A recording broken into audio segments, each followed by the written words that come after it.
Hi friends, എല്ലാവർക്കും xylem PSCയിലേക്ക് സ്വാഗതം. ഇന്നത്തെ സെഷനിൽ നമ്മൾ നോക്കാൻ പോകുന്നത് വരുന്ന 10th ലെവൽ പ്രിലിംസ് എഴുതുന്ന ആൾക്കാർക്ക് അല്ലെങ്കിൽ 10th ലെവലിന്റെ ഏത് എക്സാം എഴുതുന്ന ആൾക്കാർക്കും ഉപകാരപ്പെടുന്ന രീതിയിലുള്ള കുറച്ച് ക്വസ്റ്റ്യൻസ് ആണ്. കഴിഞ്ഞ സ്റ്റേജിലെ ക്വസ്റ്റ്യൻസ് ആണ് നമ്മൾ ഡിസ്കസ് ചെയ്യാൻ പോകുന്നത്. കഴിഞ്ഞ സ്റ്റേജിൽ കുറച്ച് നല്ല ചോദ്യങ്ങൾ ഉണ്ടായിരുന്നു അല്ലെ, ഫിസിക്സിന്റെ ഭാഗത്ത് നല്ല ചോദ്യങ്ങൾ ഉണ്ടായിരുന്നു. ആ ചോദ്യങ്ങളും അതിന്റെ കണക്റ്റഡ് ഫാക്ട്സും ഒക്കെ നമുക്ക് എന്ത് ചെയ്യാം, ഒന്ന് നോക്കാം. ഉറപ്പായിട്ട് നിങ്ങൾക്ക് ഇതിനകത്തുള്ള പോയിന്റ്സ് ഒക്കെ നെക്സ്റ്റ് പരീക്ഷയ്ക്ക് കിട്ടുമെന്ന് നമുക്ക് വിചാരിക്കാം. ഓക്കെ, ശരി. ഒന്നാമത്തെ ചോദ്യം, പ്രവൃത്തി സംഭവിക്കുന്ന ചില സന്ദർഭങ്ങൾ നൽകിയിരിക്കുന്നു. ഓക്കെ, ഈ ക്വസ്റ്റ്യൻ കാണുമ്പോൾ വലിയൊരു ക്വസ്റ്റ്യൻ ആയിട്ട് തോന്നുമെങ്കിലും നമ്മൾ കറക്റ്റ് ഒന്ന് വായിച്ചെടുത്തു കഴിഞ്ഞാൽ ഈസി ആയിട്ട് ആൻസർ ചെയ്യാൻ പറ്റുന്ന ഒരു ചോദ്യമാണ് അല്ലെ. ഒരു കല്ല് മുകളിലേക്ക് എറിയുമ്പോൾ ഭൂഗുരുത്വാകർഷണ ബലം കല്ലിൽ ചെയ്യുന്ന പ്രവൃത്തി. ഇത് വർക്ക് എനർജി പവർ എന്ന് പറയുന്ന ചാപ്റ്ററിൽ നമ്മുടെ പുതിയ 9ാം ക്ലാസ്സിലെ പുസ്തകത്തിലെ ആ ചാപ്റ്ററിൽ കുറച്ച് എക്സാമ്പിൾസ് കൊടുത്തിട്ടുണ്ട്. ആ എക്സാമ്പിൾസ് അതേപടി ഒരു ചെറിയ വ്യത്യാസം പോലും ഇല്ലാതെ ആ എക്സാമ്പിളിൽ നിന്നൊരു 3 എണ്ണം അതേപടി കോപ്പി ചെയ്തിരിക്കുകയാണ് ഈ ഒരു ചോദ്യത്തിൽ കേട്ടോ. നമുക്ക് നോക്കാം. കല്ല് മുകളിലേക്ക് എറിയുമ്പോൾ, കല്ലിനെ മുകളിലേക്ക് എറിഞ്ഞു അല്ലെ, കല്ല് പോയത് മുകളിലേക്കാണ്. ഭൂഗുരുത്വാകർഷണ ബലം കല്ലിൽ ചെയ്യുന്ന പ്രവൃത്തിയാണ്. ഗുരുത്വാകർഷണ ബലം എപ്പോഴും എങ്ങോട്ടാണ് അനുഭവപ്പെടുന്നത്? താഴോട്ടാണ് അനുഭവപ്പെടുന്നത്. ശരിയല്ലേ? നമുക്ക് പ്രവൃത്തിയെ എങ്ങനെയാണ് പോസിറ്റീവ് പ്രവൃത്തി എന്നും നെഗറ്റീവ് പ്രവൃത്തി എന്നും തിരിക്കാൻ പറ്റുന്നത്? ഇപ്പൊ നമ്മളൊരു വസ്തുവിൽ ഒരു ബലം പ്രയോഗിച്ചു, അല്ലെങ്കിൽ ഒരു വസ്തുവിൽ ഒരു ബലം അനുഭവപ്പെട്ടു. ഈ ബലത്തിന്റെ ദിശയും ആ വസ്തുവിനുണ്ടായ സ്ഥാനാന്തരത്തിന്റെ ദിശയും സെയിം ആണെങ്കിൽ അത് പോസിറ്റീവ് പ്രവൃത്തിയാണ്. ഓക്കെ, ബലത്തിന്റെ ദിശയും സ്ഥാനാന്തരത്തിന്റെ ദിശയും സെയിം ആണെങ്കിൽ അത് പോസിറ്റീവ് പ്രവൃത്തി. ഇനി ബലത്തിന്റെ ദിശയും സ്ഥാനാന്തരത്തിന്റെ ദിശയും വിപരീതമാണെങ്കിൽ, ഓപ്പോസിറ്റ് ആണെങ്കിൽ അത് നെഗറ്റീവ് പ്രവൃത്തി ആയിരിക്കും. ഇവിടെ ഫസ്റ്റ് എക്സാമ്പിൾ നിങ്ങൾ നോക്കൂ. കല്ല് മുകളിലേക്കാണ് എറിഞ്ഞത്, കല്ല് മുകളിലേക്കാണ് പോയത്, സ്ഥാനാന്തരം മുകളിലേക്കാണ്. ഗുരുത്വാകർഷണ ബലം ഉറപ്പായിട്ടും താഴേക്കായിരിക്കുമല്ലോ. അപ്പൊ ഇത് രണ്ടും എങ്ങനെയാണ് വരുന്നത്? ഓപ്പോസിറ്റ് ആയിട്ടാണ് വരുന്നത്. അപ്പൊ അത് എന്ത് പ്രവൃത്തിയാണ്? നെഗറ്റീവ് പ്രവൃത്തിയാണ്. നെഗറ്റീവ് പ്രവൃത്തിയാണ്.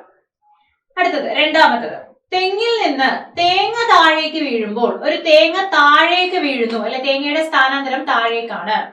ഭൂഗുരുത്വാകർഷണ ബലം ചെയ്ത പ്രവൃത്തി. ഗുരുത്വാകർഷണ ബലവും താഴേക്കല്ലേടാ, ഗുരുത്വാകർഷണ ബലവും താഴേക്കല്ലേ ആണ്. അപ്പോ സ്ഥാനാന്തരവും ആ കല്ലിനുണ്ടായ അല്ലെങ്കിൽ ആ തേങ്ങയ്ക്കുണ്ടായ സ്ഥാനാന്തരവും ഗുരുത്വാകർഷണ ബലവും രണ്ടും ഒരേ ദിശയിലാണ്. അപ്പൊ അതെന്ത് പ്രവൃത്തിയാണ്? അപ്പോ അത് പോസിറ്റീവ് പ്രവൃത്തിയാണ്. ഒരേ ദിശയാണ്, പോസിറ്റീവ് പ്രവൃത്തിയാണ്. ഒരു കല്ല് മുകളിലേക്ക് എറിയുമ്പോൾ നാം പ്രയോഗിക്കുന്ന ബലം കല്ലിൽ ചെയ്യുന്ന പ്രവൃത്തി. ഒരു കല്ലിനെ ഞാൻ മുകളിലേക്ക് എറിഞ്ഞു, കല്ലിന്റെ സ്ഥാനാന്തരം മുകളിലേക്കാണ്. നമ്മൾ പ്രയോഗിക്കുന്ന ബലം, ഞാൻ മുകളിലേക്കാണ് കല്ലിനെ എറിഞ്ഞത്, ഞാൻ മുകളിലേക്കാണ് ബലം കൊടുത്തത്, ശരിയല്ലേ? അപ്പോ ഞാൻ കൊടുത്ത ബലവും മുകളിലേക്ക് തന്നെ. കല്ലിനെ മുകളിലേക്ക് എറിയുമ്പോൾ നാം പ്രയോഗിക്കുന്ന ബലം കല്ലിൽ ചെയ്യുന്ന പ്രവൃത്തി എന്താണ്? പോസിറ്റീവ് പ്രവൃത്തിയാണ് അല്ലെ, പോസിറ്റീവ് പ്രവൃത്തിയാണ്. ഇത്ര എഴുതി വെച്ച് കഴിഞ്ഞാൽ ക്വസ്റ്റ്യൻ ഒന്നുകൂടെ പോയി വായിച്ചു നോക്കുക. നെഗറ്റീവ് ആണോ പോസിറ്റീവ് ആണോ ചോദിച്ചത് നോക്കുക. ഓക്കെ, നമുക്ക് നോക്കാം. മുകളിൽ തന്നിരിക്കുന്നവ പരിശോധിച്ച് ശരിയായ ഉത്തരം കണ്ടെത്തുക എന്നുള്ളതാണ് പറഞ്ഞിരിക്കുന്നത്. പോസിറ്റീവ് ആണോ നെഗറ്റീവ് ആണോ എന്ന് പറഞ്ഞിട്ടില്ല. അപ്പൊ നമുക്ക് കംപ്ലീറ്റ് ഓപ്ഷൻസ് വായിച്ചു നോക്കണം അല്ലെ. തന്നിരിക്കുന്നവയിൽ ഒന്ന് മാത്രമാണ് പ്രവൃത്തി പോസിറ്റീവായ സന്ദർഭം, തെറ്റല്ലേ? തന്നിരിക്കുന്നവയിൽ 3 മാത്രമാണ് പ്രവൃത്തി പോസിറ്റീവായ സന്ദർഭം, തെറ്റല്ലേ? തന്നിരിക്കുന്നവയിൽ 2ഉം 3ഉം മാത്രമാണ് പ്രവൃത്തി പോസിറ്റീവായ സന്ദർഭം. നോക്കൂ, 2ഉം 3ഉം മാത്രമാണ് പ്രവൃത്തി പോസിറ്റീവായ സന്ദർഭം. അപ്പൊ അത് ശരിയാണ്, അതാണ് നമ്മുടെ ആൻസർ. അടുത്തത് എഴുതിയിരിക്കുന്നത് 1ഉം 2ഉമാണ് പോസിറ്റീവ് എന്ന് പറഞ്ഞിരിക്കുന്നു, അതും തെറ്റാണ്. അപ്പൊ നമ്മുടെ ആൻസർ എന്താണ്? ഓപ്ഷൻ സി ആണ്. അപ്പോ നമ്മളൊരു പ്രവൃത്തി ചെയ്യുമ്പോൾ ബലത്തിന്റെ ദിശയും സ്ഥാനാന്തരത്തിന്റെ ദിശയും സെയിം ആണെങ്കിൽ പോസിറ്റീവ് പ്രവൃത്തി, ബലത്തിന്റെ ദിശയും സ്ഥാനാന്തരത്തിന്റെ ദിശയും വിപരീതം ഓപ്പോസിറ്റ് ആണെങ്കിൽ നെഗറ്റീവ് പ്രവൃത്തി ആയിരിക്കും. ഓക്കെ, ശരി. Next question. ഒരു കോൺകേവ് ദർപ്പണത്തിന്റെ എഫിനും പിക്കും ഇടയിൽ വച്ചിരിക്കുന്ന വസ്തു രൂപീകരിക്കുന്ന പ്രതിബിംബത്തിന്റെ സ്വഭാവം എന്ത്? ഓക്കെ, കുറെ ആൾക്കാർ തെറ്റിച്ചിട്ടുണ്ടാവും അല്ലെ. ഇത് കുറച്ച് നമ്മുടെ പ്രതിബിംബ രൂപീകരണം എന്ന് പറയുന്ന ഒരു ഭാഗത്താണ് വരുന്നത്, ദർപ്പണങ്ങളുമായിട്ട് ബന്ധപ്പെട്ട ഒരു ഭാഗത്താണ് വരുന്നത്. നമ്മുടെ 10th പ്രിലിംസിന്റെ സിലബസിൽ ലൈറ്റ് എന്ന് മാത്രമാണ് എടുത്തു പറയുന്നത്. അവിടെ ദർപ്പണങ്ങളുടെ ഭാഗത്തു നിന്നാണ് ഈ ഒരു ചോദ്യം ചോദിച്ചിരിക്കുന്നത്. ഓക്കെ, നമുക്ക് നോക്കാം. ഒരു കോൺകേവ് ദർപ്പണം നിങ്ങൾ പഠിച്ചിട്ടുണ്ടാവും 10ാം ക്ലാസ്സിലും അതേപോലെ 8ാം ക്ലാസ്സിലും. നമുക്ക് ഈ സെയിം കാര്യം പഠിക്കാനുണ്ട്. 8ാം ക്ലാസ്സിലും 10ാം ക്ലാസ്സിലും പഠിക്കാനുണ്ട്. ഓക്കെ, ഒരു കോൺകേവ് ദർപ്പണം കേട്ടോ. കോൺകേവ് ദർപ്പണം ഞാൻ എടുത്തു. ഇതാണ് ഒരു കോൺകേവ് ദർപ്പണം.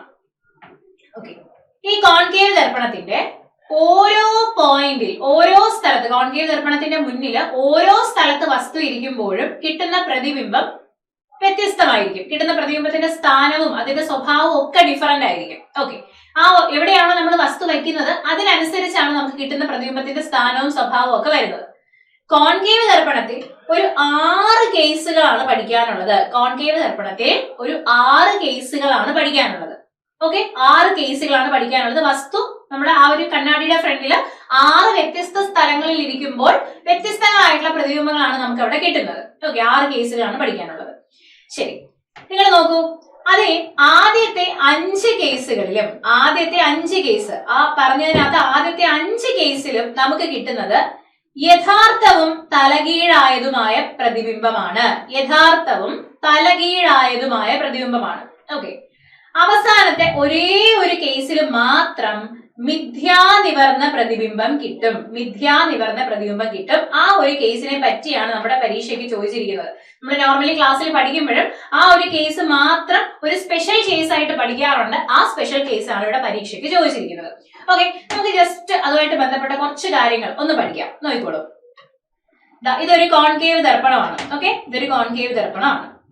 ഈ കോൺകേവ് ദർപ്പണത്തിന്റെ ഏതൊരു കണ്ണാടിയുടെയും ഓക്കെ അതിന്റെ മധ്യബിന്ദുവിനെ നമ്മൾ പോൾ എന്നാണ് വിളിക്കുന്നത്. പി എന്ന അക്ഷരം ഉപയോഗിച്ചിട്ടാണ് നമ്മൾ കാണിക്കുന്നത്. ഓക്കെ, പി എന്ന അക്ഷരം ഉപയോഗിച്ചിട്ട് കാണിക്കും. ഇതിന്റെ ഫോക്കസിനെ കാണിക്കാൻ, ഫോക്കസ് എന്ന് പറയുന്ന പോയിന്റിനെ കാണിക്കാൻ ക്യാപിറ്റൽ എഫ് എന്ന് പറയുന്ന അക്ഷരം നമ്മൾ ഉപയോഗിക്കും. വക്രതാ കേന്ദ്രത്തെ കാണിക്കാൻ ക്യാപിറ്റൽ സി എന്ന് പറയുന്ന അക്ഷരം നമ്മൾ ഉപയോഗിക്കും. ക്യാപിറ്റൽ സി എന്ന് പറയുന്ന അക്ഷരം എന്ത് ചെയ്യും, നമ്മൾ ഉപയോഗിക്കും. ഓക്കെ, ഇത്രയും കാര്യങ്ങൾ ഒന്ന് നോക്കി വെച്ചിരിക്കും. ഇത്രയും കാര്യങ്ങൾ ഒന്ന് ബേസിക് ആയിട്ട് മനസ്സിലാക്കി വെച്ചിരിക്കാം. ഓക്കെ, ശരി. ഇപ്പൊ ഈ ക്വസ്റ്റ്യൻ എക്സ്പ്ലെയിൻ ചെയ്യുന്ന രീതിയിൽ ഞാൻ അതുമായിട്ട് ബന്ധപ്പെട്ട കാര്യങ്ങൾ മാത്രമാണ് പറയുന്നത് കേട്ടോ. ശരി, ഇനി നമുക്ക് ഒരു കണ്ണാടി ഉണ്ടാക്കുന്ന പ്രതിബിംബം 2 തരത്തിലുള്ള പ്രതിബിംബമാവാം. ഒന്ന് നിവർന്ന പ്രതിബിംബമാകാം, അല്ലെങ്കിൽ തലകീഴായ പ്രതിബിംബമാകാം. ഓക്കെ, നിവർന്ന പ്രതിബിംബമാകാം, അല്ലെങ്കിൽ തലകീഴായ പ്രതിബിംബമാകാം. ഓക്കെ, ഇനി ഒരു കണ്ണാടിയിൽ നമുക്കൊരു പ്രതിബിംബം കാണാൻ പറ്റി. ഇപ്പം നമ്മൾ മുഖം നോക്കാൻ ഉപയോഗിക്കുന്ന കണ്ണാടി ഉണ്ടല്ലോ, ആ കണ്ണാടി എന്ത് പേരിലാണ് അറിയപ്പെടുന്നത്? സമതല ദർപ്പണം എന്നാണ് നമ്മൾ മുഖം നോക്കാൻ ഉപയോഗിക്കുന്ന കണ്ണാടി അറിയപ്പെടുന്ന പേര്. ഓക്കെ, അപ്പൊ ഈ സമതല ദർപ്പണത്തിൽ നമ്മൾ മുഖം നോക്കാൻ വേണ്ടി രാവിലെ ചെന്ന് നിന്നു. നമ്മുടെ ഇമേജ്, നമ്മുടെ പ്രതിബിംബം കണ്ണാടിയുടെ ഉള്ളിൽ നമുക്ക് കാണാൻ പറ്റി.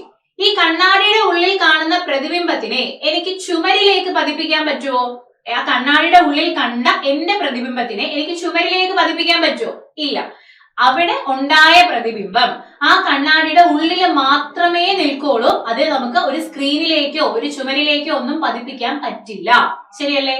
ഇങ്ങനെ ഒരു പ്രതിബിംബം ഉണ്ടാകുന്ന ആ ഒരു പ്രതിബിംബം ദർപ്പണത്തിന്റെ ഉള്ളിൽ മാത്രമാണ് നിൽക്കുന്നതെങ്കിൽ, അതിന് നമുക്കൊരു സ്ക്രീനിൽ പതിപ്പിക്കാൻ കഴിയില്ലെങ്കിൽ, അങ്ങനെയുള്ള പ്രതിബിംബങ്ങളെ നമ്മൾ വിളിക്കുന്ന പേരാണ് മിഥ്യാപ്രതിബിംബം. എന്താണ് വിളിക്കുന്നത്?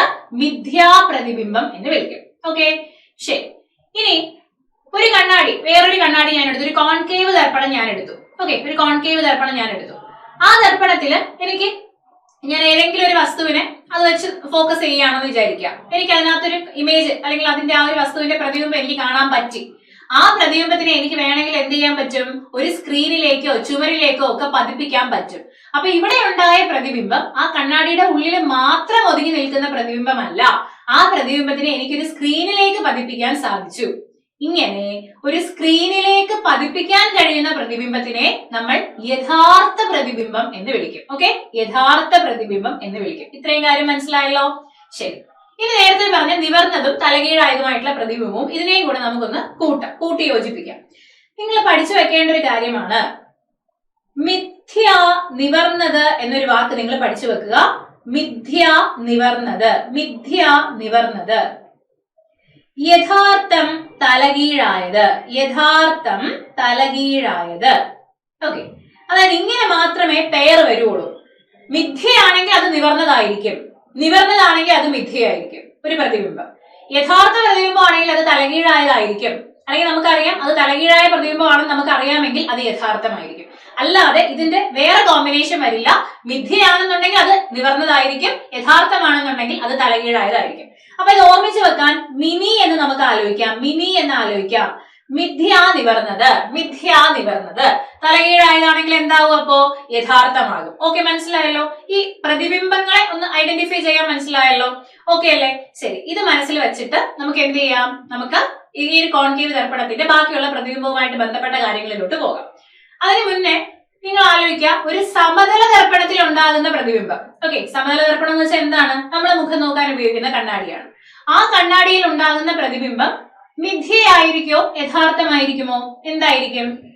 ഒന്ന് ആലോചിച്ചാൽ കിട്ടും. നമ്മുടെ ഒരു കണ്ണാടിയുടെ ഫ്രണ്ടിൽ നമ്മൾ പോയി മുഖം നോക്കുമ്പോ നമ്മുടെ നിവർന്ന പ്രതിബിംബമാണ് കണ്ണാടി കാണിച്ചു തരുന്നത്, ശരിയല്ലേ? തലകുത്തനെയാണോ നമ്മളെ കാണിക്കുന്നത്? അല്ല, നിവർന്നതാണ്. അപ്പൊ നിവർന്നതാണെങ്കിൽ കൂടെ പേരെയേണ്ട വാക്ക് എന്താണ്? മിഥ്യയാണ്. ഒരു സമതല ദർപ്പണത്തിൽ ഉണ്ടാകുന്ന പ്രതിബിംബം മിഥ്യാ പ്രതിബിംബമാണ്. മിഥ്യാ നിവർന്ന പ്രതിബിംബം ആണ്. ഓക്കെ അല്ലേ? ശരി. ഇനി കോൺവെക്സിന്റെ കാര്യം കൂടി ഞാനൊന്ന് പറയാം. ഒരു കോൺവെക്സിന്റെ കാര്യം കൂടി പറയാം. ഓക്കെ, ഒരു മിനിറ്റ്. Yes, convex. കോൺവെക്സ് ദർപ്പണം നമ്മൾ എവിടെയാണ് ഉപയോഗിക്കുന്നത് അറിയോ?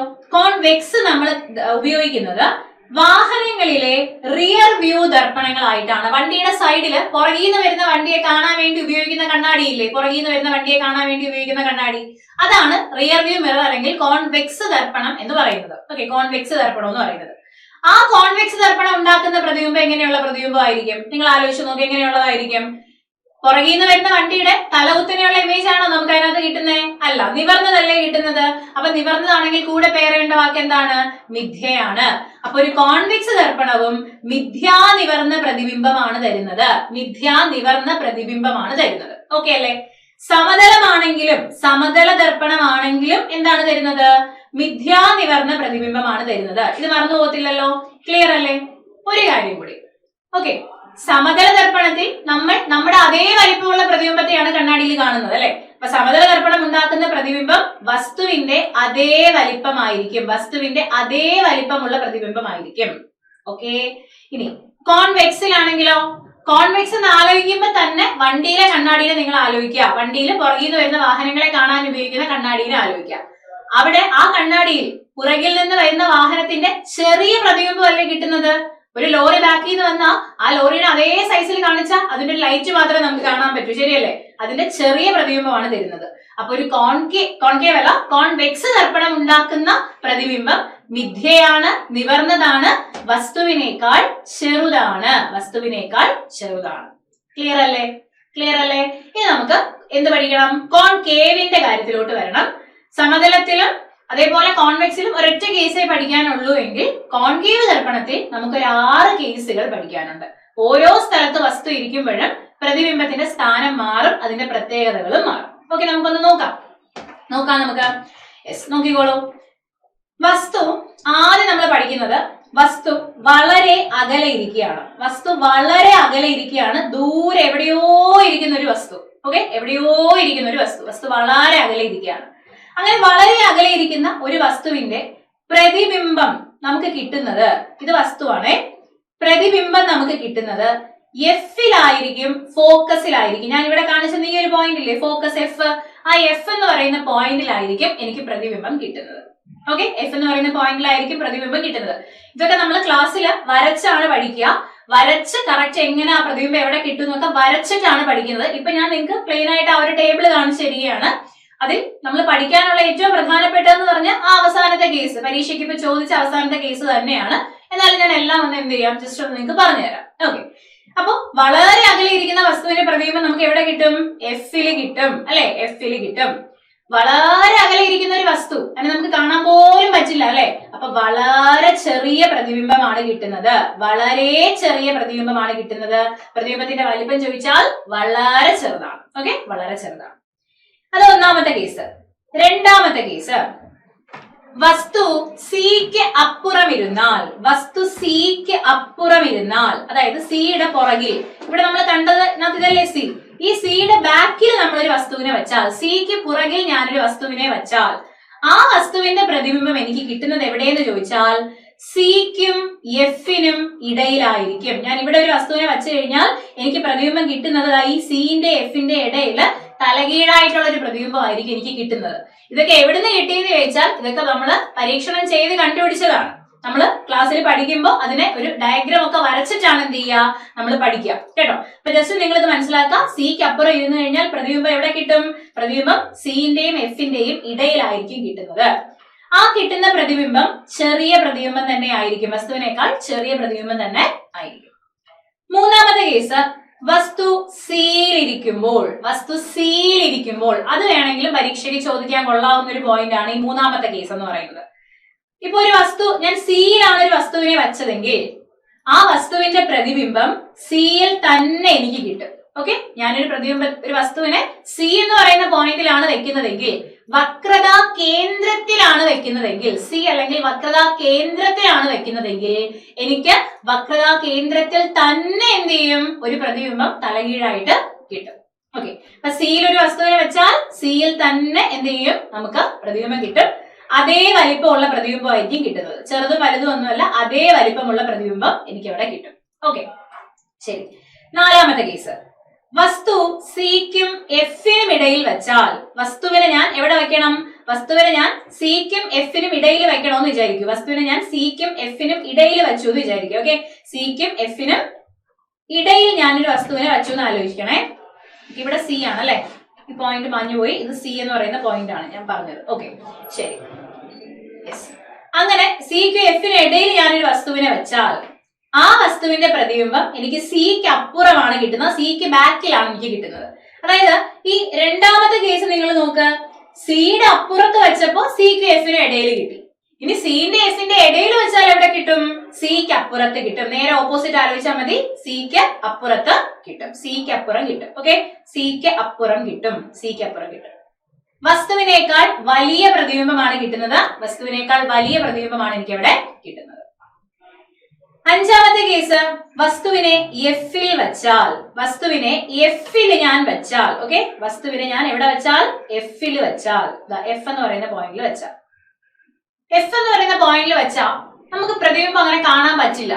അത് അങ്ങ് ദൂരെ വളരെ അകലെ ഇൻഫിനിറ്റിയിൽ പോയിട്ട്, അനന്തതയിൽ പോയിട്ടായിരിക്കും നമുക്ക് ആ ഒരു പ്രതിബിംബം കിട്ടുന്നത്. അപ്പൊ നമുക്ക് നോർമലി നമുക്ക് കാണാൻ പറ്റില്ല, അനന്തതയിലായിരിക്കും ആ ഒരു പ്രതിബിംബം കിട്ടുന്നത്, അല്ലെങ്കിൽ വളരെ അകലെ ആയിരിക്കും ആ പ്രതിബിംബം കിട്ടുന്നത്. നമുക്ക് ആദ്യത്തെ കേസ് നോക്കുക, വളരെ അകലെ വെച്ചപ്പോ എഫിലല്ലേ കിട്ടിയത്, അപ്പൊ എഫിൽ വെച്ചാൽ വളരെ അകലെ അല്ലെങ്കിൽ അനന്തതയിലായിരിക്കും നമുക്ക് പ്രതിബിംബം കിട്ടുന്നത്. ആ കിട്ടുന്ന പ്രതിബിംബം വളരെ വലിയ പ്രതിബിംബമായിരിക്കും, വളരെ വലിയ പ്രതിബിംബം ആയിരിക്കും. ഇത്രയും കേസ്, 5 കേസ്. ഈ 5 കേസുകളിലും നമുക്ക് കിട്ടുന്ന പ്രതിബിംബം യഥാർത്ഥവും തലകീഴായതും ആയിരിക്കും, യഥാർത്ഥവും തലകീഴായതുമായിരിക്കും. ഓക്കെ, 5 കേസിലും കോൺകേവ് ദർപ്പണത്തിൽ ആദ്യത്തെ 5 കേസിലും വസ്തു എവിടെ ഇരുന്നാലും ശരി തന്നെ നമുക്ക് കിട്ടുന്ന പ്രതിബിംബം യഥാർത്ഥവും തലകീഴായതുമായ പ്രതിബിംബമായിരിക്കും. ആറാമത്തെ കേസ്, വസ്തു എഫിനും പിക്കും ഇടയിൽ ഇരിക്കുമ്പോൾ, നോക്കൂ, എഫിനും പിക്കും ഇടയിൽ വസ്തു ഇരിക്കുമ്പോൾ നമുക്ക് പ്രതിബിംബം കിട്ടുന്നത് ഈ കണ്ണാടിയുടെ മറുവശത്താണ്. കണ്ണാടിയുടെ മറുവശത്താണ് നമുക്ക് പ്രതിബിംബം കിട്ടുന്നത്, കണ്ണാടിയുടെ മറുവശത്താണ് പ്രതിബിംബം കിട്ടുന്നത്. എന്ന് പറഞ്ഞാൽ നമുക്ക് എഫിനും പിക്കും ഇടയിൽ ഇരിക്കുമ്പോൾ പ്രതിബിംബം കിട്ടുന്ന എവിടെയാണ്, ദർപ്പണത്തിന് മറുവശത്ത്. ആ കിട്ടുന്ന പ്രതിബിംബം വലിയ പ്രതിബിംബമായിരിക്കും. അതിന്റെ പ്രത്യേകത എന്താണ്, മറുവശത്താണ് കിട്ടുന്നത് എന്നുള്ളത് കൊണ്ട് ആ പ്രതിബിംബത്തിന്റെ പ്രത്യേകത മിഥ്യാനിവർന്ന പ്രതിബിംബമായിരിക്കും. അപ്പൊ ഒരു കോൺകേവ് ദർപ്പണം മിക്കവാറും കേസുകളിൽ യഥാർത്ഥം തലകീഴായ പ്രതിബിംബമാണ് തരുന്നത്. ഒരേ ഒരു കേസിൽ മാത്രം ഒരു കോൺകേവ് ദർപ്പണം മിഥ്യാനിവർന്ന പ്രതിബിംബം തരുന്നുണ്ട്. അത് എപ്പോഴാണ് തരുന്നത്, എഫിനും പിക്കും ഇടയിൽ വസ്തു ഇരിക്കുമ്പോൾ, വസ്തു ഫോക്കസിനും പോളിനും ഇടയിൽ ഇരിക്കുമ്പോൾ മാത്രമാണ് ഒരു കോൺകേവ് ദർപ്പണം മിഥ്യാനിവർന്ന പ്രതിബിംബം തരുന്നത്. ഓക്കെ, ബാക്കി എല്ലാ കേസിലും യഥാർത്ഥം തലകീഴായ പ്രതിബിംബമാണ് തരുന്നത്. ഇനി ഈ കോൺകേവ് ദർപ്പണം തരുന്ന മിഥ്യാപ്രതിബിംബം വസ്തുവിനേക്കാൾ വലുതായിരിക്കും. കോൺകേവ് ദർപ്പണം തരുന്ന മിഥ്യാപ്രതിബിംബം വസ്തുവിനേക്കാൾ വലുത് ആയിരിക്കും. ഓക്കെ അല്ലേ, നമുക്ക് ആ ക്വസ്റ്റ്യൻ ഒന്ന് വായിച്ചു നോക്കാം. നോക്കൂ, ഒരു കോൺകേവ് ദർപ്പണത്തിന്റെ എഫിനും പിക്കും ഇടയിൽ വച്ചിരിക്കുന്ന വസ്തു രൂപീകരിക്കുന്ന പ്രതിബിംബത്തിന്റെ സ്വഭാവം എന്താണ്, മിഥ്യാനിവർന്നത് വലുത്. നോക്കൂ, എവിടെയാണുള്ളത് നോക്കൂ, മിഥ്യാനിവർന്നത് അല്ലെ, മിഥ്യാനിവർന്നത് വസ്തുവിനേക്കാൾ വലുത്, ഓപ്ഷൻ ഡി. ഇത് കണ്ടോ നിങ്ങൾ, ഇവിടേക്ക് നോക്ക്, നിവർന്നത് യഥാർത്ഥം എന്നൊക്കെ കിടക്കുന്നുണ്ടോ, അങ്ങനത്തെ ഒരു ഇമേജ് പോലും പോസിബിൾ അല്ല. യഥാർത്ഥമാണെങ്കിൽ തലകീഴായതാണ്, മിഥ്യയാണെങ്കിൽ നിവർന്നതാണ്. അപ്പൊ മിഥ്യാനിവർന്ന വലിയ പ്രതിബിംബമാണ് നമുക്ക് അവിടെ കിട്ടുന്നത്. ക്ലിയർ ആയി എന്ന് വിചാരിക്കുന്നു. ഇത് പെട്ടെന്ന് നമുക്ക് യൂട്യൂബിൽ നമുക്ക് പറയാൻ പറ്റുന്ന ആ ഒരു ചെറിയ ടൈം ബൗണ്ടിനകത്ത് ഞാനത് നിങ്ങൾക്ക് പറഞ്ഞു തന്നതാണ്. നമ്മൾ നോർമലി ക്ലാസ്സിൽ റേ ഡയഗ്രാം ഒക്കെ വരച്ച് ഈ 6 1 2 ക്ലാസ് ഒക്കെ എടുത്തിട്ടാണ് നമ്മൾ ആ ഒരു ഡയഗ്രാം ഒക്കെ വരച്ചിട്ട് പറയുക. പക്ഷെ ഇത് മതി, ഇത്രയും മനസ്സിലായെന്ന് വിചാരിക്കുന്നു, നിങ്ങൾക്ക് ക്ലിയർ ആയെന്ന് വിചാരിക്കുന്നു കേട്ടോ. ഒന്ന് നോക്കി വെച്ചിരിക്കാം. ശരി, നെക്സ്റ്റ് ക്വസ്റ്റ്യൻ നോക്കാം. മനുഷ്യരുടെ ശ്രവണ പരിധി, സിമ്പിൾ ക്വസ്റ്റ്യൻ ആണ് അല്ലെ. ഓക്കെ, മനുഷ്യരുടെ ശ്രവണ പരിധി എത്രയാണ്? 20 ഹെഡ്സ് മുതൽ 20,000 ഹെഡ്സ് വരെ. 20 ഹെഡ്സ് മുതൽ 20,000 ഹെഡ്സ് വരെയാണ് നമ്മുടെ ശ്രവണ പരിധി. നമ്മൾ ഒരുപാട് പഠിച്ചിട്ടുള്ളതാണ്. ഓക്കെ, അല്ലെങ്കിൽ എങ്ങനെ പറയാം? 20 ഹെഡ്സ് തൊട്ട് 20 കിലോ ഹെഡ്സ് വരെ എന്ന് വേണമെങ്കിലും പറയാം അല്ലെ. 20 ഹെഡ്സ് തൊട്ട് 20 കിലോ ഹെഡ്സ് വരെ എന്ന് വേണമെങ്കിലും നമുക്ക് പറയാം. ഓക്കെ, ഫാരൻഹീറ്റ് തെർമോമീറ്റർ പ്രകാരം 98 ഡിഗ്രി ഫാരൻഹീറ്റ് താപനില കെൽവിൻ സ്കെയിൽ പ്രകാരം ഡാഷ് ആണ്. അപ്പൊ ഫാരൻഹീറ്റിൽ തന്നിട്ട് അതിനെ കെൽവിനിലോട്ട് മാറ്റാനാണ് പറഞ്ഞിരിക്കുന്നത്. ഇത് വേണമെങ്കിൽ നമുക്ക് മനസ്സിൽ ഒരു കാൽക്കുലേഷൻ ചെയ്തിട്ട് വേണമെങ്കിൽ ഈ കണക്ക് ചെയ്യാൻ പറ്റും. ഇക്വേഷൻ ഇടാതെ വേണമെങ്കിലും ചെയ്യാം. അതായത് നോർമൽ ആയിട്ടുള്ള നമ്മുടെ ബോഡി ടെമ്പറേച്ചർ എത്രയാണ് ഫാരൻഹീറ്റ് സ്കെയിലിൽ? നിങ്ങൾ പഠിക്കുമല്ലോ. 98.6 ഡിഗ്രിയാണ് നോർമൽ ആയിട്ടുള്ള നമ്മുടെ ഫാരൻഹീറ്റ് സ്കെയിലിലുള്ള നമ്മുടെ ബോഡി ടെമ്പറേച്ചർ. അതിന് തുല്യമായ സെൽഷ്യസിലെ വാല്യൂ എത്രയാണ്? നമ്മുടെ സെൽഷ്യസിലുള്ള ബോഡി ടെമ്പറേച്ചർ എത്രയാണ്? അത് 37 ഡിഗ്രി സെൽഷ്യസ് ആണ് അല്ലെ. ഏകദേശം ഒരു 37 ഡിഗ്രി സെൽഷ്യസ് ആണ് നമുക്ക് വരുന്നത്. ഓക്കെ, അപ്പൊ 98 ഇവിടെ ഉണ്ട്. അതിന് തുല്യമായിട്ട് വരുന്നത് ഒരു 37 ഡിഗ്രി സെൽഷ്യസ് ആണ്. ശരിയല്ലേ? 36.9 37. ഓക്കെ, 37 ആണ്. അപ്പൊ നമുക്ക് ഈ 98 ഡിഗ്രിക്ക് പകരമായിട്ട് നമുക്ക് വേണമെങ്കിൽ 37 ഡിഗ്രി സെൽഷ്യസ് എന്നുള്ള രീതിക്ക് എഴുതാം. ചെറിയ പോയിന്റിന്റെ വ്യത്യാസം വരും, അത് നോക്കാതെ നമുക്ക് ചെയ്യാം. 37 വരും. ഇനി കെൽവിൻ സ്കെയിലുള്ള സെൽഷ്യസ് സ്കെയിലുള്ള ഒരു ടെമ്പറേച്ചറിനെ, ഒരു താപനിലയെ കെൽവിനിലോട്ട് മാറ്റാൻ എന്താണ് നമ്മൾ ചെയ്യേണ്ടത്? കെൽവിനിലോട്ട് മാറ്റാൻ സെൽഷ്യസിന്റെ കൂടെ ഒരു 273 നമ്മൾ കൂട്ടണം. സെൽഷ്യസിലോട്ട് മാറ്റാൻ കെൽവിനിലോട്ട് മാറ്റാൻ എന്ത് ചെയ്യണം? സെൽഷ്യസിന്റെ കൂടെ ഒരു 273 കൂട്ടണം. അപ്പൊ കെൽവിൻ ഇസ് ഈക്വൽ ടു, സെൽഷ്യസിലെ വാല്യൂ 37 ആണ്. 37 പ്ലസ് 273 ചെയ്യുമ്പോൾ നമുക്ക് 310 കെൽവിൻ എന്ന ആൻസർ കിട്ടും. ഓപ്ഷനിൽ അതുണ്ട്, 310 കെൽവിൻ എന്ന് നമ്മുടെ ഓപ്ഷനിൽ ഉണ്ട്. ഓക്കെ, അതല്ലെങ്കിൽ എങ്ങനെ ചെയ്യാം? അങ്ങനെ ചെയ്യാൻ പറ്റിയില്ല, അങ്ങനെ നമുക്ക് ആലോചിച്ചപ്പോൾ കിട്ടിയില്ല എന്നുണ്ടെങ്കിൽ നമ്മൾ ആദ്യം ഈ ഫാരൻഹീറ്റിൽ കിടക്കുന്ന സാധനത്തിനെ സെൽഷ്യസിലോട്ട് മാറ്റണം. ഓക്കെ, ഫാരൻഹീറ്റിലുള്ളതിനെ നമ്മൾ സെൽഷ്യസിലോട്ട് മാറ്റാൻ എന്താണ് ഇക്വേഷൻ?